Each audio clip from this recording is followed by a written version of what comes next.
پرۆژە یاسای هەمواری پیادەکردنی یاسای بازرگانی عێراق ژمارە 30 ساڵی 1984 لە هەرێمی کوردستان. سێیەم دەنگدان لەسەر پرۆژە یاسای وەزارەتی کارەبا لە هەرێمی کوردستان بە پێی حکمی مادەکان 90 91 93 96 97 لە پەیڕەوی ناوخۆی پەرلەمانی کوردستان. چوارەم خستنەڕووی بیرۆکەی بەڕێز پەرلەمانتار عەبدولستار مەجید قادر پەیوەست بە دۆزینەوەی هەلی کار لە ڕێگای بەکارخستنەوەی کارگەکان بە پێی حکمی خاڵی دووەمی بڕگەی یەکەمی لە مادەی 49 پەیڕەوی ناوخۆی پەرلەمانی کوردستان.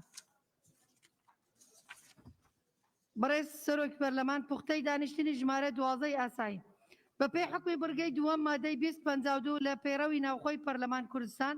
پوختەی دانیشتنی ژمارە 12 ئاسایی خولی بەهارەی ساڵی سەیەم لە خولی پێنجەمی هەڵبژاردننی پەرلەمان لە کاتژمێر 11 پێش نۆڕە ڕۆژی چوارشەمە ڕێکەوتی 5 2021 بەم شێوەیە خوارەوە بوو.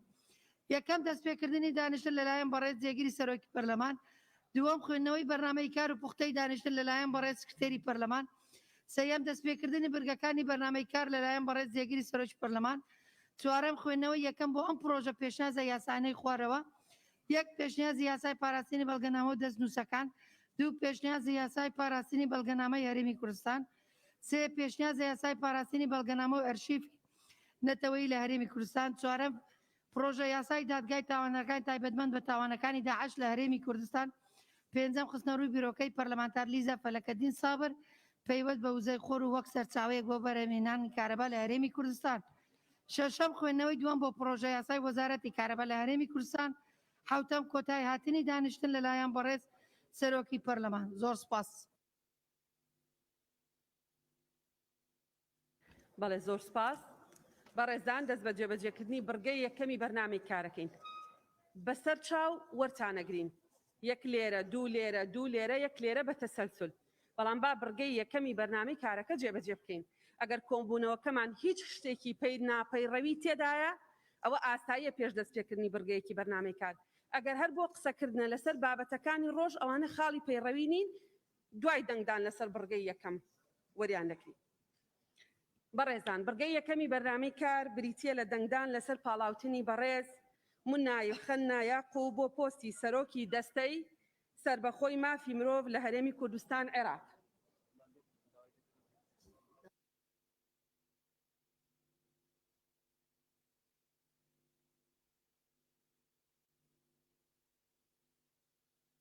بەڕێزان بە پێی یاسای دەستەی سربەخۆی مافەکانی مرۆڤ مادەی پێنجەم بڕگەی دووەم سەرۆکی دەستە لەسەر پاڵاوتنی سەرۆکایەتی پەرلەمان و سەرۆکایەتی ئەنجومەنی وەزیران بە پلەی تایبەت دادەمەزرێ و فەرمایشتی هەرێمی بە دامەزرانەکەی دەرەچێ. پاش پەسەندکردنی پەرلەمان لەسەر پاڵێوراوەکە بە زۆرینەی ژمارەی ئامادەبووان و ماوەی سەرۆکایەتەکەشی 4 ساڵە و بۆ یەک جار تازاکرێتەوە. بەڕێز دکتۆرە مونا لە ناو 11 پاڵێوراودا دوای ڕاوێژ لە نێوان هەردوو سەرۆکایەتی پەرلەمان و حکوومەتی هەرێمی کوردستان کاندید کرا و ئەخرێتە بەردەستی بەڕێستان. ئەگەر توانی نیوە زائید یەکی ژمارەی ئەندامانی ئامادەبوو بێنێ ئەبێتە سەرۆکی دەستەی مافەکانی مرۆڤ دوای دەرچوونی مەرسوم. ئێستا داوا لە بەڕێستانەکەین هەر ئەندامێکی بەڕێزی پەرلەمان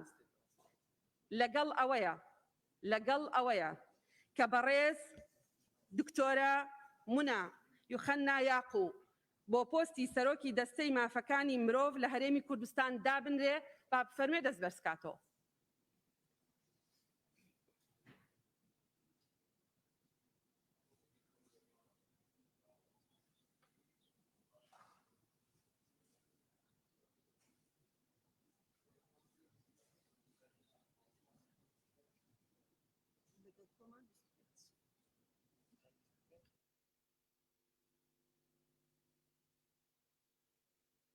بەڵێ بەڕێزیان بە دەنگی 71 ئەندامی پەرلەمان دەبێتە سەرۆکی دەستەی مافی مرۆڤ لە هەرێمی کوردستان دوای دەرچوونی مەرسومی هەرێمی.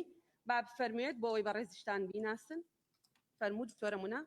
بەڵێ دکتۆرە مونا 2 ڕۆژ پێش ئێستا 48 سەعات پێش ئەم دانیشتنە ئێمە CV بەڕێزیانمان خست بۆ سندوقی بەڕێزان ئەندامانی پەرلەمانەوە پیرۆزبایی لێکەین ئیشەڵا سەرکەوتووە بێ و ئیشەڵا لە کاتێکی نزیکی شامەرسومەکەی بۆ دەرەچێ فەرمونون بەڕێستانە توانن ساحەتی خۆتان وەرگن. زۆر سپاس. پیرۆز بێ دکتۆرە.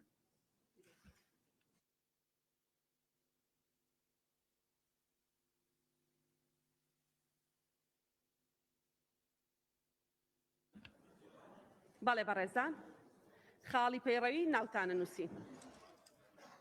ناوتانە نووسین.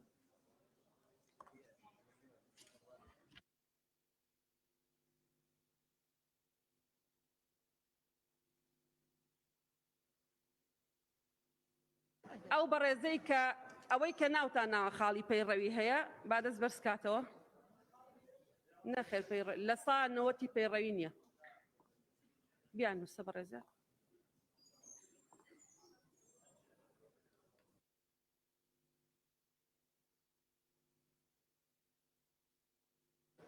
تاو کاتی ناوەکانە نووسین بەڕێز سەرۆکایەتی لیژنەی یاسایی فەرمونون. چەند کەسێک وەرەگرین دواتر بڕگەکە جێبەجێیەکەی.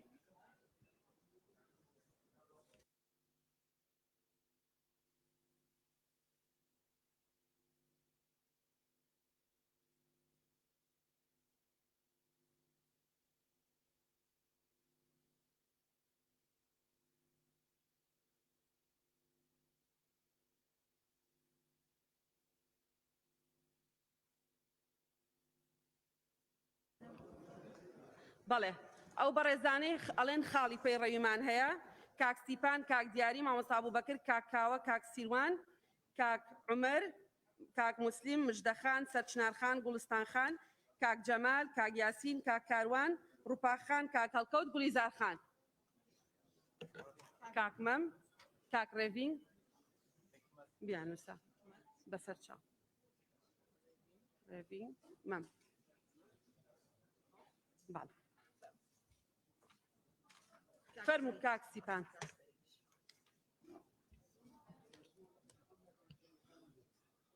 بەڕێز سەرۆکە پەرلەمانی یەک ژێ کارên پەرلەمانتاری دیپچوونە بابەت و ئەو بابەتên ku پەیوەستن bi jiyana rojane hawlatên Kurdistanê û dîçûn li ser kêşa û girifté wan. Li rojanên cejnê de seredana desteserkiriyên badînan û kesûkarê wan mekir. Ji nêzî kaydarî rewşa dijwara sexta wan bûyn. Ku heta nûkê jî kesûkarê wan bi neyasayî di nava zîndanê dane û bi siyasî dûsawan hatiye kirin û nehatîne azadkirin. Me bi fermî daxwaza ji Serokatiya Parlemanê Kurdistanê kir bi çendîn yadaştên jêkcuda ku lîjneyeka dîvçûniya Parlemanî seredana van biket bi tinê seredana 5 kesan kir ji desteserkiriyên badînan. Heta ku nûkê jî rapor nehatiye aşkere kirin ka rewşa wan bi çi reng dabûye ku di rewşeka dijwar dane di nava zîndanê da. Lê serarayê vê çendê bi dehan gencên diyên sinûrê parêzgeha Duhokê di nava zîndanê dane û heta ku nûkê jî dosiyê wan nehatîne rewanekirin ji bo dadgehê û kesûkarê wan hiç tiştekî çarenivîsê gencên devera xwe nizanin. Lewra daxwaza ji Parlemanê Kurdistanê dikin bû çendîn car dîvçûnê li ser desteserkiriyên badînan biket çunkî rewşa wan di rewşeka zora alûz daye û kesûkarê wan hiç tiştekî çarenivîsê wan nizanin. Bi tinê ku evên ku diyar dosiyên wan çûne dadgehê heta ku nûkê bi tinê heft kesin. Zor سپاس. بەناوی خوددا بەڕێز سەرۆکی پەرلەمان ئێمە لە ڕانێ ئاوەکمان هەیە پێ دەڵێن ئاوی قولێڕانیە. من دووەم ڕۆژ جێژنە سەردانم کردووە ئاوەکە وشک بووە. ئێستا کەش پرۆژێکمان هەیە بە ناوی دەربەندی دەربەن ڕانیە.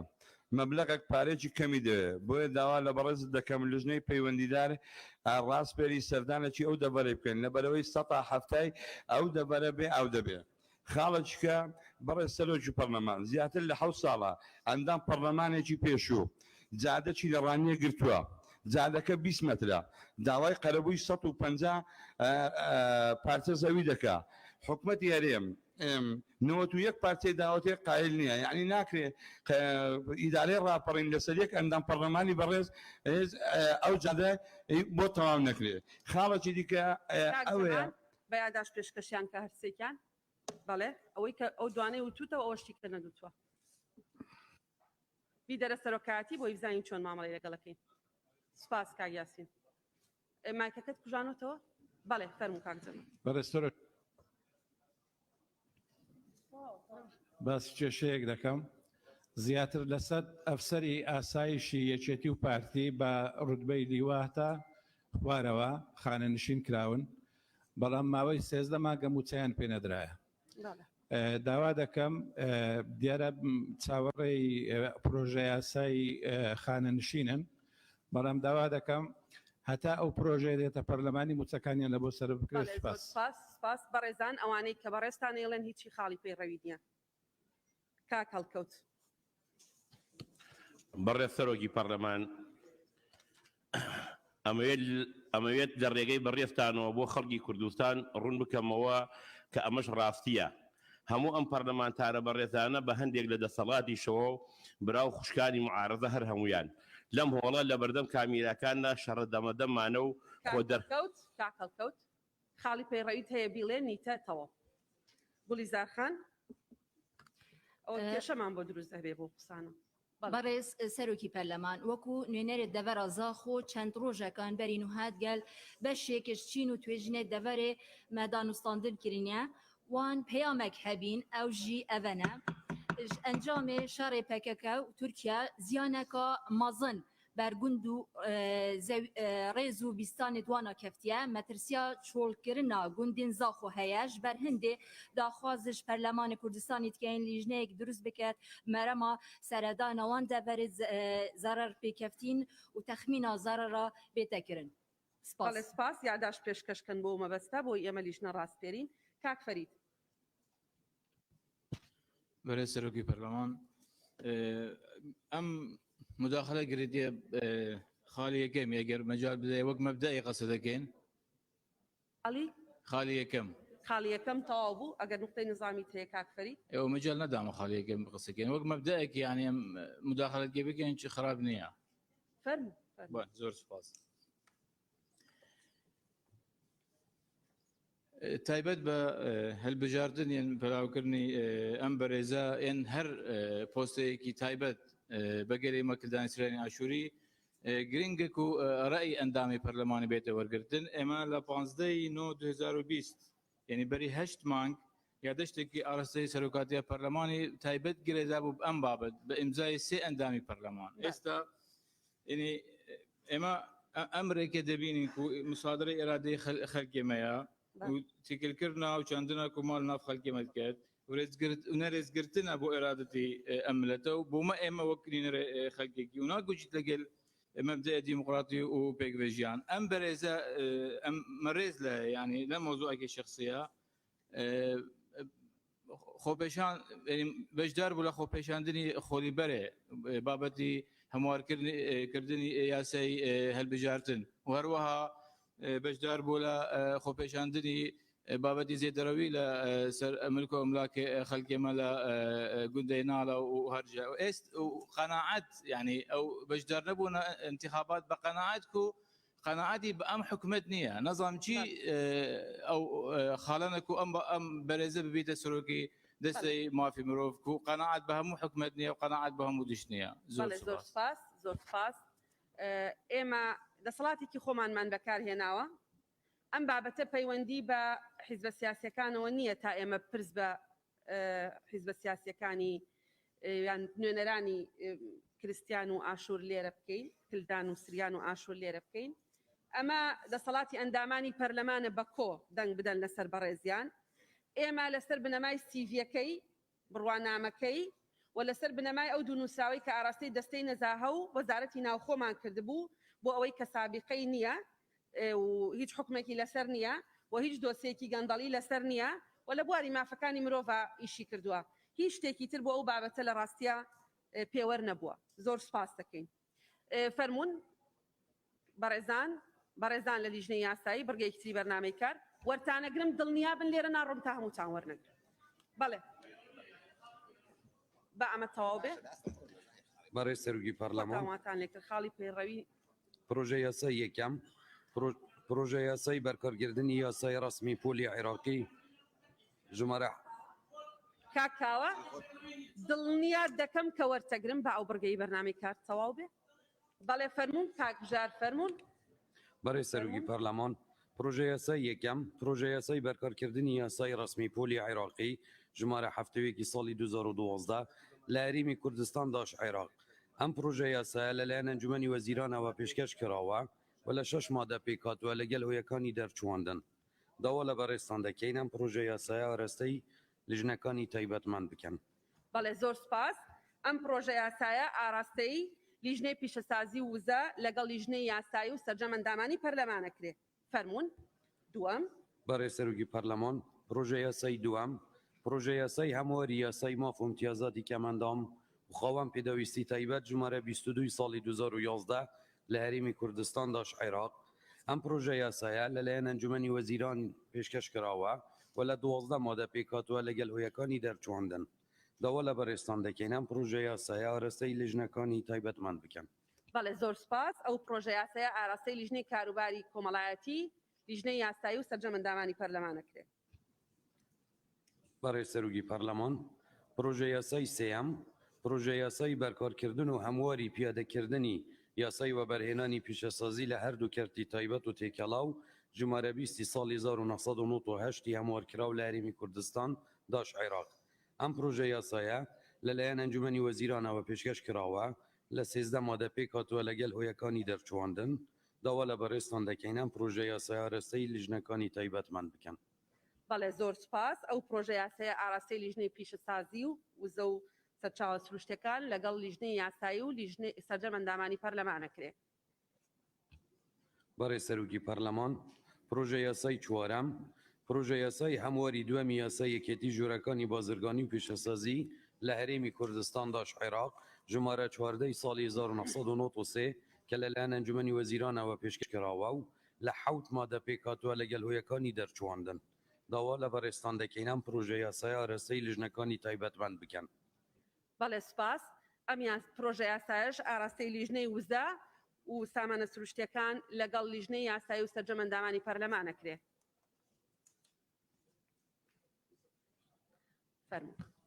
بەڕێز سەرۆکی پەرلەمان پرۆژە یاسای پێنجەم پرۆژە یاسای هەمواری یەکەم یاسای وزارەتی بازرگانی پیشەسازی لە هەرێمی کوردستان داش عێراق ژمارە 14 ساڵی 2002 ئەم پرۆژە یاسایە لەلایەن ئەنجومەنی وەزیرانەوە پێشکەش کراوە کە لە 5 مادە پێک هاتووە لەگەڵ هۆیەکانی دەرچواندنی بەڕێز سەرۆکی پەرلەمان داواکەین لە بەڕێزت ئەم پرۆژە یاسا ئاراستەی لیژنەکانی تایبەتمەند بکەیت. سوپاس. بەڵێ ئەم پرۆژە یاسایە ئاراستەی لیژنەی وزە لیژنەی یاسایی و سەرجەم ئەندامانی پەرلەمانەکرێ. بەڕێز سەرۆکی پەرلەمان پرۆژە یاسای شەشەم پرۆژە یاسای هەمواری پیادەکردنی یاسای بازرگانی عێراق ژمارە 30 ساڵی 1984 لە هەرێمی کوردستان داش عێراق ئەم پرۆژە یاسایە لەلایەن ئەنجومەنی وەزیرانەوە پێشکەش کراوە لە 8 مادە پێک هاتووە لەگەڵ هۆیەکانی دەرچواندن بەڕێز سەرۆکی پەرلەمان داواکارین لە بەڕێزت ئەم پرۆژە یاسایە ئاراستەی لیژنەی تایبەتمەند بکەی. سوپاس. زۆر سپاس. ئەم پرۆژە یاسایەش بە هەمان شێوە ئاراستەی لیژنەی وزە لیژنەی یاسایی و سەرجەم ئەندامانی پەرلەمانەکرێ. بەڵێ ئێوە بمێننەوە چەند ئەندامێکی تری بە ڕێزی پەرلەمان وەرەگرم و سەرۆکایەتی لیژنەی وزەش با بێنە جێگەکەی خۆیان. بەڵێ.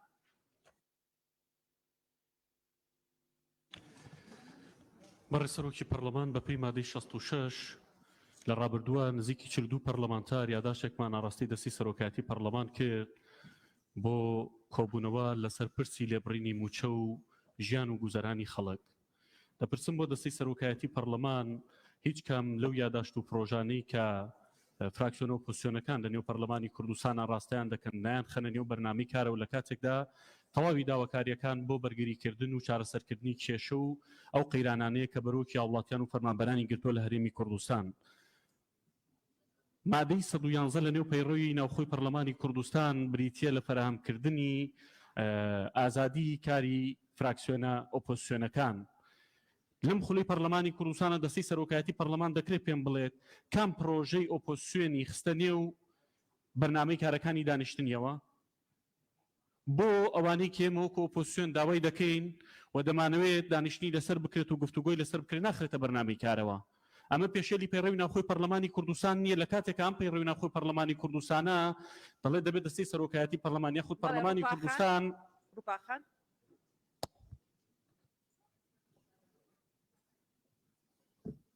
فەرموون. بەڕێز سەرۆکی پەرلەمان بە گوێرەی مادە 78 لە پەیڕەوی ناوخۆی پەرلەمانی کوردستان ئێمە ژمارەی یاسایی ئەندامانی پەرلەمان پێشنیازە یاسایەکمان داوەتە دەستەی سەرۆکایەتی لەسەر ڕەخساندنی هەلی کار بە ڕێژەی 170 بۆ کرێکاری خۆماڵی لە کۆمپانیەکان بەڵام بەداخەوە ئەو پێشنیازە بزر بووە یعنی لەلایەن دەستەی سەرۆکایەتی بەڕێستان ئاماژەتان بۆ کردنادراوە بۆ لیژنەی یاسایی دەڵێ نەهاتووە مۆزەفمان نردووە لە دەستی سەرۆکایەتی دیار نییە ئەمە پرسیار دەکەین بۆچی بەرنامەی کار پێشنیازەکانی ئێمەی تێدا نیە پێشنیازەکانمان بزر دەکرێت بەڵام هەمووی گشتی پرۆژەکانی حکوومەتە ینی چۆن دەکرێمە چەند پێشنیاز یاسامان پێشکەش کردووە تا ئێستا لە بەرنامەی کار پێشنیازەکانی خۆمان نابینین بە هەمان ئەو پرۆژەیە کە مافی امتیازاتی کەم ئەندامان کە پرۆژەی حکوومەتە ئێمە پێشتر پێشنیاز یاسامان پێشکەش کردو بۆ تێدانە بەڵێ بەڕێزان ئەندامانی پەرلەمان هیچ شتێک لێرە نییە لە ناو سەرۆکایەتی پەرلەمان ناوی ئەوە بێ پرۆژەکانی ئۆپۆزیسیۆن و پرۆژەکانی دەسەڵات پرۆژەی ئەندامانی پەرلەمانە پێشنیازە یاسای ئەندامانی پەرلەمانە و ئێمە بەرنمەیەکمان داناوە بۆ کۆبوونەوە لەگەڵ فراکسیۆنەکانی ئۆپۆزیسیۆن بۆ مناقەشەکردنی پرۆژەکانیانی یەکەم فراکسیۆنیش لەگەڵ فراکسیۆنی کۆمەڵی ئیسلامی کۆبووینەوە بۆ ئەوەی بزانین چۆن مامەڵە لەگەڵ پێشنیازە یاسایەکان بکەین سەبارەت بۆ پێشنیازە یاسایی بەڕێزت باسیەکەی پێشنیازە یاسا یەکەم جارە چێتە کاروباری پەرلەمان نایەتە لای سەرۆکایەتی پەرلەمان ئەسڵ ئەوەیە کە ئێوە لە کاروباری پەرلەمان بپرسنەوە بۆچی پێشنیازە یاساکەی بەڕێستان دیار نییە ئەگەر دیار نییە لێرەوە ڕایان نەسپێرین بۆ ئەوەی کە بە زووترین کات ئەو پێشنیازە یاسایە گەر هاتوۆتە لایەن ئاراستی سەرۆکایەتی بکەن سەبارەت بەوەی کە مندامان ڕەنگە بەڕێز ئاگال لێ نەبوو بێ ئەگینا پێشنیازە یاسایی هەمواری یاسای کەمەندامان خوێندنەوەی یەکەمی بۆ کراوە راپۆرتەکەشی لە لیژنەی تایبەتمەند نووسراوە بەڵام پرۆژەیەکی حکوومەتیش هاتووە بە پێی مادەی هەشتاویەک بڕگەی سێم کاتێک کە پێشنیازە یاسایەک لە پەرلەمانی کوردستان چوو بۆ قۆناغی راپۆرت نووسین لەو کاتەیە پرۆژەیەکی حکوومەتیش هات ئەو لەوێت بۆ پێشنیازە یاساکەی پەرلەمانە کە چۆتە بواری راپۆرت نووسین بەڵام ئەمە هیچ مانع نییە لەوەی کە ئێمە خوێندنەوە بۆ پرۆژە یاساکەی حکوومەت بکەین و سوودی لێ ببینین لە دەوڵەمەندکردنی پێشنیازە یاساکەی پەرلەمانی کوردستانە و هەرواشمان کردووە ڕۆژی یەکشەمەشمان داناوە بۆ کۆبوونەوەی لیژنەی کاروباری پەرلەمان بۆ تێکەڵکێشکردنی پێشنیازە یاساکە کە پێشتر خوێندنەوەی بۆ کراوە و راپۆرتەکەشی نووسراوە لەگەڵ ئەوەی کە حکوومەت یاریێمی کوردستان نردوێتی کە تا ڕادەی ئەتوانم بڵێم لە 90 لە یەکتری نزیکن کاروان بناوی خدای گەورە مهرەبان بەڕێز سەرۆکی پەرلەمان جەژنی ئێوە تەواوی کوردستانیان پیرۆز بێت بەڕێز سەرۆکی پەرلەمان سێ بابەتی گرنگ هەیە کە دەمەوێت لە ماوەی کاتی دیاریکراوی خۆمدا باسییان بکەم یەکەمینیان پرۆژە یاسای بودجەیە کە تەواوی ئەندامانی پەرلەمانی کوردستان بە تامەزرۆی و چاوەڕوانن و ماوەی 8 ساڵ ناتوە بۆ پەرلەمانی کوردستان کە چێشەگەلێکی زۆر لە هەناویدا هەڵدەگرێت و چارەسەری زۆر چێش لە هەرێمی کوردستان دەکات دەپرسین کە لە نیوەی ساڵی 2021 بۆچی تا ئێستا پرۆژە یاسای بودجە نایەت ئەگەر بێت ئەم پرۆژەیە بەڕاستی و خەریکە کاتەکە تاوا دەبێت نقطەی دووەم چارەنووسی و حەفدە پرۆژەی کە لای حکوومەت هەرێمی کوردستانە ئایا سەرۆکایەتی پەرلەمانی کوردستان بە دواداچوونی کردو بۆی کە بزانێت چارەنووسیان پرۆژانسیان بەسەراتوە بە لەخۆگرتنی پرۆژە یاسایی گرێبەست فەرمانبەرانی گرێبەست مامۆستایانی وانەبێژ چەندان پرۆژە یاسایی تری گرنگ کە لە ناویاندا هەن بابەتی سێم کە بابەتی لێبڕینی موچەیە بەڕێز سەرۆکی پەرلەمان ئەندامانی بەڕێزی پەرلەمانی کوردستان بە یادداشتی فەرمی یادداشتیان ئاراستەی بەڕێستان کردو بۆی کە دانیشتنیشی پەرلەمانی کوردستان لەسەر بابەتە بکرێت چاوەڕوانی بۆی کە بەڕێستان وەڵامی ئەم سەرپرسیارەمان بدەن و ئایا تاکەی ئێمە بەردەوام دەبێت و زۆر سپاس بۆیەوە بەڵێ زۆر سپاس ئێمەش لە سەرۆکایەتی پەرلەمان چاوەڕێکین کە ئەنجومەنی وەزیران پرۆژە یاسای بودجە پەسەند بکا و بینێرێ بۆ پەرلەمانی کوردستان لە ئێستاە هیچ پرۆژە یاسایەک نییە کە ئێمە نردبێتمان بۆ حکوومەت یاریێمی کوردستان و هی وەرزەکانی ڕابردوو بێواتە تا ساڵی 2020 بێ و وەڵام نەدرابێتەوە یان ڕەت کراونەتەوە یا قبول کراون بەڵام پرۆژە یاساکانی ساڵی 2021مان تازە بۆ نردون و چاوەڕێی وەڵامیانەکەین سەبارەت بە یادداشتەکەشتان هەتاوەکو حکوومەت ئامادە نەبێ وەڵاممان نەداتەوە ئێمە ناتوانین دانیشتن بکەین زۆر سپاس کاک بەهجەت بەڕێز سەرۆکە پەرلەمانێ ئەمە وەکو لیژنە ئاوادانکردنەوە وەبەرهێنانێ ji ber ku taybetmendiya me bi vê yasaya projeyasaya berkarkirdin û hemwarî piyadekirdin yasayê weberhênanê pîşesazî her du kertî taybet û têkelav ji mare 20 sal 1990 hemwarkira li Herêmî Kurdistanê Iraq arasteyê lijna avadankirin û weberhênanê jî bikirîtin di spas. بەڵێ تێبینێکی دروستە ئەو پرۆژە یاسایە ئاراستەی لیژنەی ئاوادانکردنەوە و وەبەرهێنانی ژەکرێت زۆر زۆر سپاس بۆ تێبینێکە زۆر دروستە کاک حکمت بەرێ سەرۆکە پەرلەمانی ئەو ئاخفنێت مدڤاز بێژم شلای بەرێز گولیزارخانێ بە هات نەکردن هەژی تایدا هەندێک کەم کولژنایك بێتە پێکینانێ بۆ دەڤەرا دهۆکێ تایبەت زاخۆ هەتا ئامێدیە بڕاستی پشتی و ساڵا نۆتودیە حتا vêgavê ew zulm û tehda PKK kirî ku piştî hikûmeta Tirkiya jî hatî ew cihadagîr kirîn bi rastî zulm û tehda gelek ya zêdetir lê hatî û gelek spas. بەڵێ بەڕێستان بە یادداشتی نووسرا و ئاراستی سەرۆکاتی پەرلەمانی بکەن ئێمە مامەڵەی پەیڕەوی لەگەڵ یادداشتەکەتانەکەین مامۆستا بووبەکر.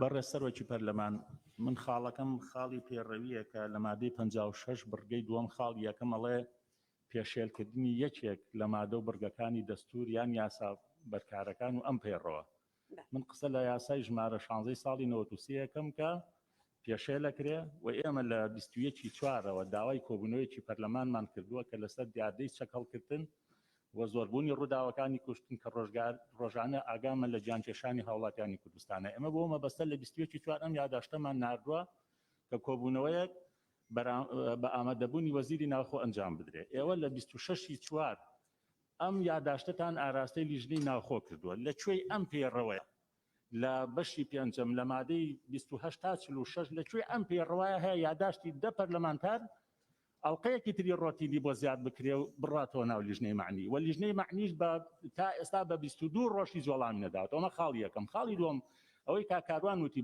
بودجە ئێستاوان ناوەڕاستی مانجی پێنجە تا لە حکوومەتەوە دێت تا ڕێنمایشی بۆ دەرەکە ئەگاتە ئەخیری ساڵ ئیتر لەبەرەوە ئەم بودجەیە کەی دێت لە ڕاستیانی بۆیە زۆر دواکەوتەوە زۆر سپاس سەبارەت بەو یادداشتە لە هەمان کاتا نردومانە بۆ حکوومەت یاریمی کوردستانیش بەڵام داوامان لە لیژنەی ناوخۆش کردووە راپۆرتێک ئامادە بکەن بەڕێزان ئەندامانی پەرلەمان هیچ منطقیتیان نییە ئێمە لەسەر بابەتێکی دیاریکراو وەزیرێکیان چەند وەزیرێکی حکوومەتی هەرێمی کوردستان بانکەین بەبێ ئەوەی راپۆرتێکی لیژنەی تایبەتمەندمان هەبێ سەبارەت بەوەی کێشەکە چییە ئەگەر دیاردەیە بۆ بە دیاردە هۆکارەکانی چین چارەسەرەکانی چین بخرێتە بەردەمی لایانی پەیوەندیدار بۆ ئەو مەبەستە ئەگینا لە هەمان کاتە یادداشتەکەتان ئاراستی حکوومەت کراوە و داوامان لێ کردوون بۆ مەبەستی ئامادەبوونیان لە دانیشتنێکی پەرلەمانی کوردستان کاکاوە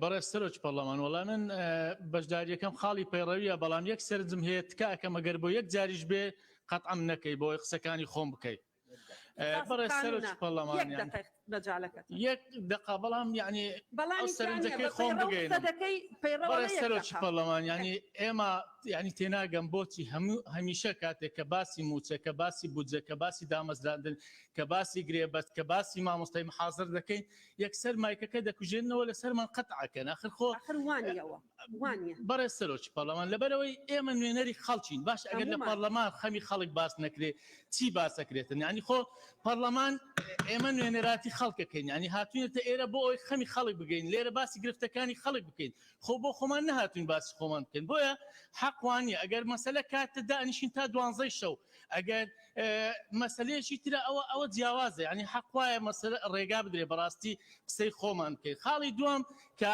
یادداشتەکەی لەسەر ڕەوشی پەروەردەیە لە هەرێمی کوردستان ئێمە یادداشتێکمان داوەتە سەرۆکایەتی پەرلەمان داوامان کردووە چەند هەفتە سەبارەت بە یادداشتەکەتان کاتەکە سەبارەت بە یادداشتەکە وەڵام تەدەمەوە تۆ پرسیارە کردەوە ئەبێ چاوەڕێی جواب بکەی سەبارەت بە یادداشتەکەتان ئێمە نردبوومان بۆ حکوومەتی هەرێمی کوردستان ئەوان وەڵامیان داینەوە کە ڕۆژی ئەو سێشەمەی ئێمە داوامان کردووە ناتوانن سێشەمەی دواتر ئەتوانن بەڕێزان لە پەرلەمانی کوردستان سەرۆکی فراکسیۆنەکان پیان وا بوو ئەو هەفتەی جەژنە لە بەرەوەی چوارشەمە دەبووە عارفە دوێنێ جارێکی تر داوامان کردوتەوە کە ئەو دانیشتنەی کە تایبەتە بە ڕەوشی پەروەردە و خوێندنی باڵا لە هەرێمی کوردستان و بڕیار بوو وەزیرەکان بێن و بەهۆی جەژنەوە دواکەوتن داواکەین لە ئەم سەرەتای مانگی شەشە ئامادەی دانیشتەکانی پەرلەمان ببن کاکڕێڤی بەڕێز سەرۆک پەرلەمان بەس قسەکانم تەواو بکەم تکایە کاکڕێڤی بله بنابه خدا بەڕێز سەرۆکی پەرلەمان گۆرەی مادە 56 است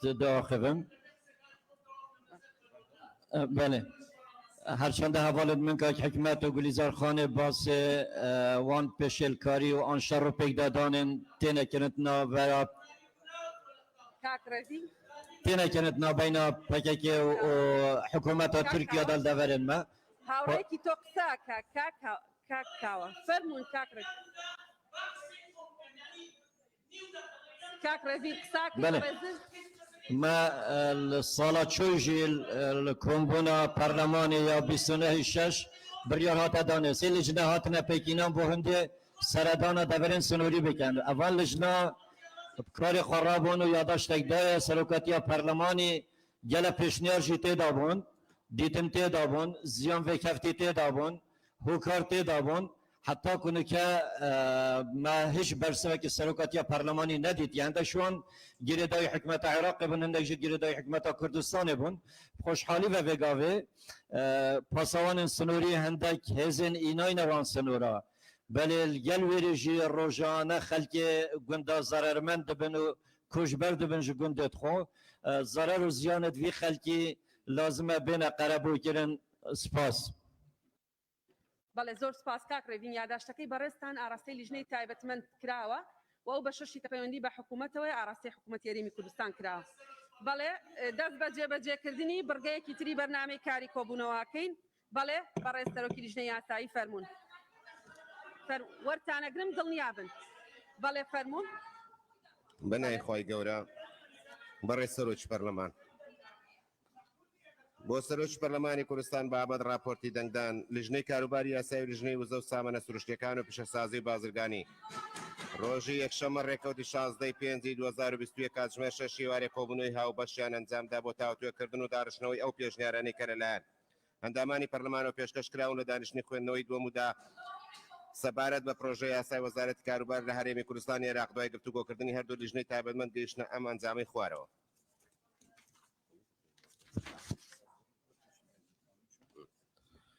سەبارەت بە ناونیشان هیچ پێشنیار نییە وەک خۆی. بەڕێزانە دامانی پەرلەمان سەبارەت بە ناونیشان هیچ پێشنیازێک نییە ئەنجامێکی بەڕێزی پەرلەمان لەگەڵەوەی وەک خۆی دەنگی پێ بدرێ با بفەرمێ دەست بەرزکاتەوە.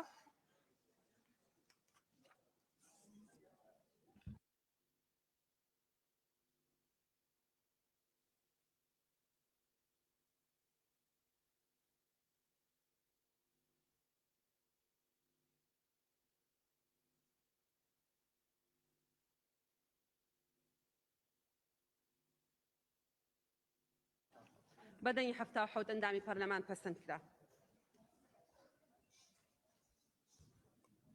بەڕێز سەرۆکی پەرلەمان هەر سەبارەت بە ناونیشان ئەوەکەم نەخوێندەوە یاسای وەزارەتی کارەبار لە هەرێمی کوردستان داش عێراق بوو.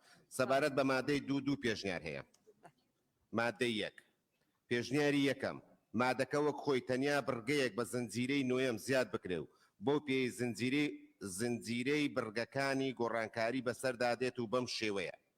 نوێم وزە نوێبوونەوەکان بەمانە و لێکدانەوە دێت بۆ وزەی پاک کە لە سەرچاوە سروشتیەکان دەستەبەر دەکرێت کە بەرهێنانیان پەیوەستە بە شوێن و کاتەوە و وزەی هایدەر و پاوەر ئینتۆر باینی بای وزەی خۆر یان هەر جۆرێکی نوێی وزە کە لە پرۆتۆکۆلی وەزارەتی کارەبا دانپێیاندراو بێت. پێشنیاری دووەم مادەکەوە خۆی پێناسە مادەی یەکەم بۆ مەبەستی حکومەکانی ئەم یاسایە ئەم دەستەواژانەی خوارەوە ماناکانی بەرامبەریان دەگرێتەوە. یەکەم هەرێمی کوردستان عێراق، دووەم وەزارەتی کارەبا یاریێم، سێم وەزیری کارەبا، چوارەم ئەنجومەنی وەزیران، پێنجەم بەرهێنانی وزەی کارەبا، شەشەم گواستنەوەی وزەی کارەبا بەهێڵی 33 کیلۆڤۆلت بەرەو سەر، حوتەم دابشکردنی وزەی کارەبا لە ڕێگەی تۆڕی ناوەندە هێڵەکانی 33-04 و 11-04 و 04 کیلۆڤۆلت بەرەو خوار. هەشتەم وزەی کارەبا، نۆیەم کۆنتڕۆلی سەر تۆڕەکانی کارەبای هەرێم، دێیەم هاوبەشەکان هەر بەشداربوویە کە گرێدراوی تۆڕەکانی کارەبا بێت بە مەبەستی وەرگرتنی وزەی کارەبا لە ڕێگەی پێوەری کارەباوە. یازدەیەم تۆڕەکان پێکاتەکانی کارەبا لە هەردوو سێکتەری گواستنەوە و دابشکردن دەگرێتەوە. دوازدەیەم وێزگەکانی بەرهمهێنان سەرجەم وێزگەکانی بەرهمهێنانی کارەبا لە هەردوو کەرتی تایبەت و گشتی. بەڵێ بەڕێزان سەبارەت بە مادەی یەک تەنها دوو پێشنیار هەیە. هەر ئەندامێکی بەڕێزی پەرلەمان لەگەڵ پێشنیازی یەکەمە یەک کەسی لەگەڵە. هەر ئەندامێکی بەڕێزی پەرلەمان دوو کەسی لەگەڵە. لەگەڵ پێشنیازی دووەمە وەک خۆی سێ.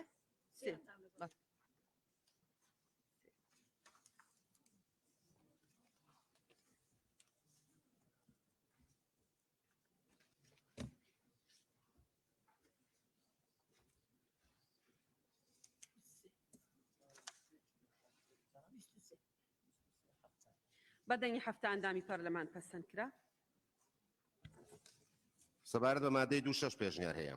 پێشنیار یەکەم مادەکە وەک خۆی تەنیا لەگەڵ ئەم گۆڕانکاریانەی خوارەوە لە بەرگەکانی یەکەم و سێم و پێنجەمدا و بەم شێوەی خوارەوە. یەکەم دابینکردن و پەرەپێدانی وزەی کارەبا بە گوێرە پێداویستەکانی کۆمەلگا و ئابووری نیشتیمان. سێم پاڵپشتیکردن و هاندان بۆ فرە کردن و وزەی کارەبا. پێنجەم ڕێگەگرتن لە بەهادەردانی کارەبا و قوڕەکاری و زێدەڕۆیکردن لە سەریان و بەدەستەوەبوونی نرخەکان. پێشنیاری دووەم مادەکە وەک خۆی تەنیا لەگەڵ ئەم گۆڕانکاریانەی لە بەرگەکانی چوارەم و شەشەم ئەم مادەیە و بەم شێوەی خوارەوە. چوارەم ڕێخستن و دامەزراوەیکردنی گشت چالاکیەکانی پەیوەست بە کارەبا لە بواری بەرهەمێنان و کۆنتڕۆڵ و گواستنەوە و دابشکردن و بەکارهێنانی بەو شێوەی کارایی و بەردەوامی و بەرهەمێنانی وزەی کارەبا پڕکردنەوەی خواست مسۆگەر دەکات و لەگەڵ زامنکردنی پاراستنی ژینگە و بەرگاربوونەوەی ئاڵوگۆڕی کەشوهەوادا. شەشەم سزادانی زێدەڕۆکار بۆ سەر تۆڕەکانی کارەبا و هەموو ئەوانەی پێشێلکاری یاسا و ڕێنمایی بەرکارەکان لە هەرێم دەکەن لەم بوارەدا.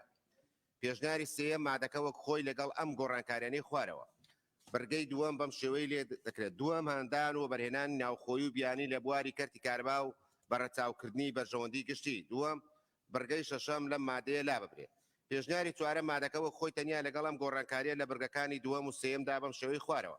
دووەم هاندانی و بەرهێنانی ناوخۆی و بیانی لە بواری کەرتی کارەبا و بەرچاوگرتنی بەرژەوەندی گشتی. سێیە پاڵپشتیکردن و هاندانی فرە سەرچاوی وزەی کارەبا و وزە نوێبوونەوەکان و وزەی جێگرەوە. پێشنیاری پێنجەم مادەکە وەک خۆی ئامانجەکان. مادەی دووەم ئامانجەکانی ئەم یاسایە بریتین لەمانەی خوارەوە. یەکەم پەرەپێدانی وزەی کارەبا بە گوێرەی پێداویستەکانی کۆمەلگا و ئابووری نیشتیمانی. دووەم هاندانی و بەرهێنان و ناوخۆی و بیانی لە بواری کەرتی کارەبادا. سێیەم پاڵپشتیکردن و هاندانی فرە سەرچاوی وزەی کارەبا. چوارەم ڕێخستنی گشت چالاکیەکانی پەیوەست بە کارەبا لە بواری بەرهەمێنان و کۆنتڕۆڵ و گواستنەوە و دابشکردن و بەکارهێنان بەو شێوەی کارایی و بەردەوامی بەرهەمێنانی وزەی کارەبا پڕکردنەوەی خواست و مسۆگەر دەکات لەگەڵ زامنکردنی پاراستنی ژینگە و بەرگاربوونەوەی ئاڵوگۆڕی کەشوهەوادا.